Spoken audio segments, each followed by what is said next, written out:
Thank you very much. So it's slightly surreal to be introduced by one of the core maintainers of Prometheus, which is a piece of software I think most of us spend a lot of time with, so thank you very much for that. So my name's George. I lead the market data SRE team at Goldman Sachs. Goldman has been at this conference now for several years, so rather than repeat the introduction my colleague Vanessa Yu, who is in the front row, gave 4 years ago, all I will say is that 1 in 4 people at Goldman work in technology, or engineering as we call it. So that's over 10,000 people. And managing that footprint, or what I should say is a small piece of that footprint, at what is a systemically important bank, is both a incredibly rewarding and substantial challenge. So the title of this talk is Applying SRE Techniques to Legacy Designs, but really it's about implementing SRE under particularly tight constraints. So who here works with, or who here is on call for some kind of vendor software, or software to which you're not empowered to make all the changes you wish you could? Okay, quite a few people. That's great. So this talk isn't theoretical, it's more practical. We won't cover anything new necessarily. It's more about reinforcing the basics and how to implement them in an austere environment. One thing, just before I move on, I want to differentiate between is the age of software and its status as legacy. So I think we've all encountered the kind of cold water shock when we experience a new system. We want to kind of throw it all away and rewrite it in Rust and deploy it to Kubernetes. But when we do this, we neglect to consider why that software still exists. And the reason is always because it fulfills its business purpose. And at Goldman, the best example of this is possibly SecDB, or Securities Database, and that is about to celebrate, I believe, its 28th birthday, and it still powers our entire front office. So the key message here is applying SRE does not mean replacing the bits that already work, even if they don't fit our model of what good SRE looks like. So with that in mind, to convey how we tackled this, I've assembled a kind of partial chronology of the steps the market data SRE team went through. We'll start with our initial black box efforts, follow that up with an architecture review, or an architecture change we made, motivated by a public cloud ask. And then we'll finish up with some techniques for white box monitoring, where the system wasn't designed with any particular standard in mind.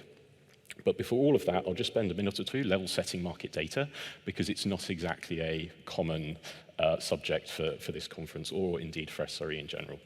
So the core function of market data engineering at Goldman, and all banks have a similar function, is to get financial data, so that could be prices and trades, to applications that need them. Depending on which kind of bit of the elephant you encounter, you might think it's a streaming system, a last value cache, or an entitlement system. The truth is it's all of these things, but data flows in at the top of that diagram on the right, both from internal producers and also vendors and external sources. So for example, the USENIX Amsterdam exchange, I think, is about 100 meters behind that wall. They are one of the inputs into this system, and it goes out to clients at the bottom. So unlike most systems, this is primarily vendor software, and that creates some additional challenges. In terms of latency, we target 5 milliseconds between those sources and the bottom of that rectangle there.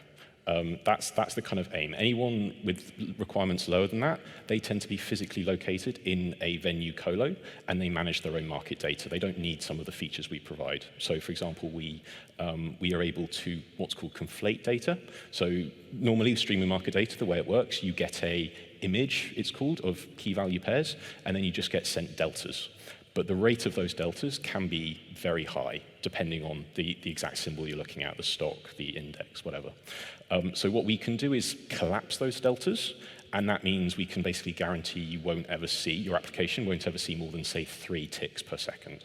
And that can be handy. There's no point in streaming market data to someone's monitor more quickly than that monitor is actually refreshing. It's a bit like the market data equivalent of a graph that doesn't have the horizontal pixels to display all the data points. So besides latency, the other interesting property we have is the spikes in update rates.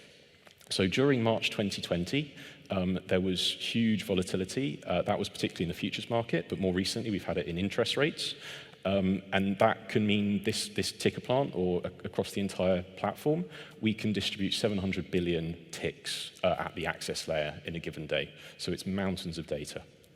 And then finally, the SRE group itself, we launched officially, if you like, in January. We're a small team, and as you can hopefully tell, the service is absolutely business critical. So we had to be very pragmatic and work incrementally to improve consistency in operational practices. And of course, a key point here is we have to demonstrate value quickly. So how did we start that journey? The answer is, perhaps unsurprisingly, Blackbox Monitoring. So market data, just to give a little bit of context here, the conventional view, if you like, of market data is that streaming model. You have a long-lived socket, essentially. But there are plenty of clients who don't actually need a live ticking series of updates. All they really want is the latest value, the last value.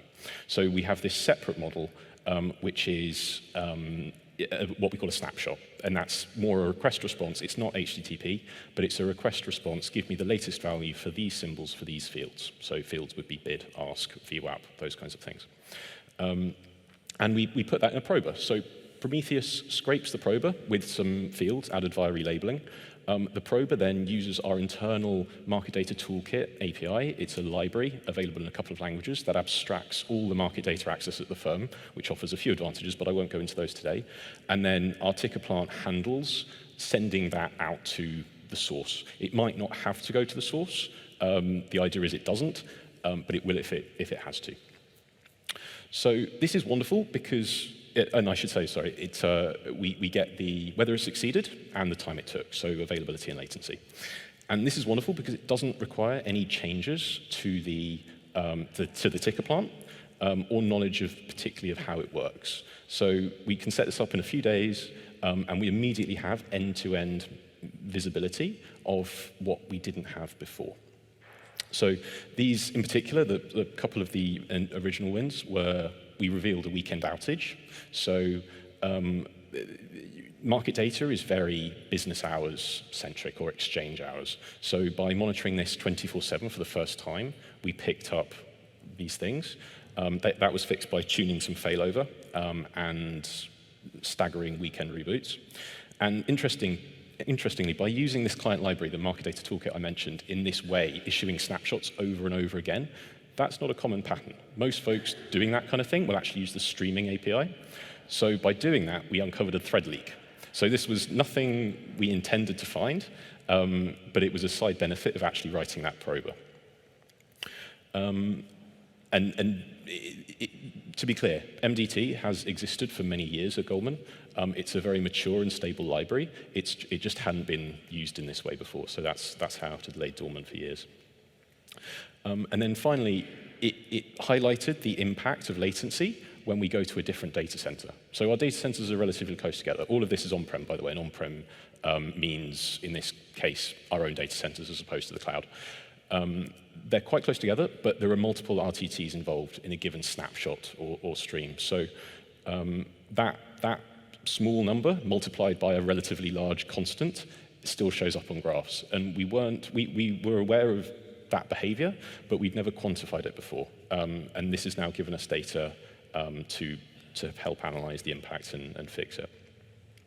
So, and actually, finally, just that last point, and this will be relevant for what I'm about to say, that prober, having those SLIs and a measure of how we were doing towards them, provided a benchmark of our current service level. And this was particularly important because soon after we did this, we got a request to deploy a ticker plant to AWS for an internal client. And this gave us a measure of what we were currently offering them on-prem, regardless of whether or not they knew that. Folks always think they need lower latency than they do. So this was great for speccing that project. Okay, so before I go into an example of an architectural change we made, I just want to highlight that market data and cloud aren't necessarily natural bedfellows. So market data, we use multicast in the backbone. The client connections are long-lived TCP. So while failover is quick, it's not transparent, it's not seamless. And until, I think it was May of this year, the SLA in EC2 for a single instance was only 90%. Now, it's the software is designed to fail over. It's not designed to be failing over for 6 minutes out of every hour. So if market open or the next UK Prime Minister happens to occur during those 6 minutes, we've got a bit of a problem. I should say the SLA is now 99.5% per hour, but we're still solving that another way because it's still not as high as we'd like. So to the example. So here's a massively simplified ticker plant. We typically deploy them, the standard ticker plant, to 2 availability zones. Here we've got 2 feeds. The 2 availability zones is because those feeds are typically backcalled to 2 different data centers at the provider. So market data isn't cloud native at this point. It's available in the cloud, but really we're just connecting those to on-prem facilities. Then what we do is the data is fanned out and ultimately presented as a number of access points. Anyone familiar with ticker plants, the language is very simplified and changed, but please bear with me. And then what we do with those is we put a layer 4 load balancer in front of them and, of course, health checks. Now, these health checks are Boolean. They're binary. We can only say yes or no. And some of you can probably see the problem emerging here.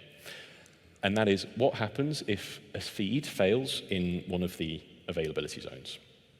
Bearing in mind, a client can go to any of these access points. At the time they connect, we don't know which feed they're after. So it could be we're lucky. A client gets directed to availability zone 1. They ask for feed B. They have no idea there's a problem. It might be they want both, in which case they'll see a degraded experience. Worst case scenario, they go to availability zone 1. They only wanted feed A, and nothing works. So how do we fix this? And actually, there's a worse version of this, which is, let's say, the other one fails in the other availability zone, and then it's really tough. Because in the first example, we could potentially just send everyone to the other availability zone. Now, we don't really know. We've only got that Boolean. So instead, what we do is we design this a little bit differently. That was the original model we had on-prem, and it worked because all of those access points were essentially in a round robin, so the client could intelligently switch between them. In AWS, it's a VPC endpoint service backed by an NLB. There's only a single interface per availability zone, so we don't have that luxury. The way we solved it in a different way was instead of kind of aggregated access points, we create per feed access points. And this means that if we have the same failure mode, we can simply mark the relevant access points as failed. We're just creating more smaller processes. And this is a really simple thing, but it basically changed the entire game here because there are many other benefits. So for example, we can also now scale the access points for a given feed separately from each other. New feeds are also purely additive, so we don't have to worry from a capacity planning perspective about impacting our current infrastructure. Cost allocation is also more straightforward. If someone's using feed A, we no longer have to kind of divide all the feeds on a given access point by the number of users. We can just say, right, you're using feed A, these are the access points, done. So the lesson here was multiplexing services onto a single process makes things tricky. It starts to mean we want things like multi-valued labels, which is never a good idea, and it muddies our notion of health. Okay, so we've talked about Blackbox monitoring architecture. Finally, I'd like to give an example of white-box monitoring. So Goldman is beginning to standardize on open metrics for our pool-based metrics. Oh, pool-based metric, yeah, that works. But unfortunately, none of our vendors support this natively, as I'm sure is the common finding. So the challenge is how do we turn these processes, which do expose often data in some format, into open metrics? Now, the common pattern here is exporters. For those, which we use heavily, for those who don't know, an exporter, little diagram on the right up there, it's a tiny web server that sits adjacent to a process. It doesn't have to be a vendor process. It can be an existing process which just doesn't have a metrics endpoint. And it waits for a probe. It then fetches metrics synchronously in whatever way that process supports, and it then sends the data back as a metrics page. So it pretends to be the process is the way to think about it. Now, there are 2 phases to building an exporter. The first is how do we actually gather the metrics? So that's effectively building a struct of data. And the second is, how do we render that struct into a metrics page? So for the gathering, in the best case scenario, apart from open metrics, of course, the process might have a little web server on it that exposes some JSON and then a couple of lines of Go, and we're away. In the worst case, we've had to do things like shell out to debug commands, which read from shared memory. They're dynamically linked, so we have to put an entire OS image, which has its own release cycle. And then we have to parse standard output. So there's a huge kind of chasm here, but the great thing is about that latter, chances are not many people have bothered to do it. So there's a huge benefit to be had by kind of wading through those swamps. And then, however the metrics are exposed, the next task is actually formatting the metrics page. And the key thing here is quality over quantity. So the measure of success should not be coverage. It's amazing how many processes are capable of generating tens of thousands of absolutely useless metrics. One yardstick by which we measure ours is how much do we actually know about that metric at a low level? Do we know what it actually does? For vendor software, often documentation simply just repeats the name of the metric in another way. So for days before expired, for example, it would just be number of days until expired. That happens a lot. Enums, for example, can sometimes not be documented. If there are 3 possible values, it'll just say e.g. on or off. It won't give the total number of the full list. So this can require a bit of chasing, but be tenacious. It's worth asking these questions. First-line support is often not very helpful, but eventually you will get through and you'll learn so much more about your systems, which even folks in our case, the ticket mark's very old, people have been working with it for literally decades, they didn't know. So by asking these questions, it generally does help. And one more specific example, one of the most useful metrics we found is actually simply the version of the software. So if we had that for every process in the world, that would actually be a significant kind of outcome in itself if that was live, if we could see currently what versions of which binaries are we running. And we can also take the opportunity to follow Prometheus conventions when doing that.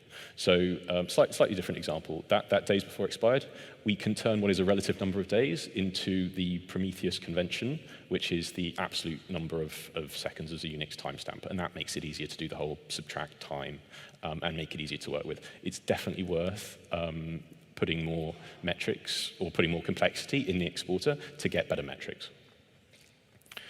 So besides quality, the last thing I want to mention, which is potentially controversial, is user-level data. So before people start throwing things at me, let me just qualify this and put it in context. So with market data, we authenticate everyone. We know exactly how many users there'll be. All of them are internal. So if we were to throw away metrics purely because they were about users and not the system itself, all it means is we will have to then go and look it up when they inevitably ask us. So by doing this in a controlled way, we're well aware of cardinality explosions, having suffered a few of them, it helps the firm. It's commercially useful, even if it doesn't abide by the traditional rules. The key word is judicious. So to conclude, vendor software can be frustrating to deal with. However, that means it can be some of the most rewarding and commercially useful work we do. The more opaque the system, the bigger the reward to be had. And the act of writing a prober might just help you and your clients more than you think. Small architectural changes can have a magnified improvement on maintainability. We made that one change with the access points, and it helped us in several ways we didn't originally think about. And then finally, for those of you working with vendor software, please speak to your vendors about implementing something like open metrics or something standard. Going back to Niall's opening remarks this morning, we are definitely the someone in someone should do something for this. They may be resistant at first. Most vendors don't like exposing error rates and things like that, so obviously. But ultimately, it helps everyone involved. Thank you.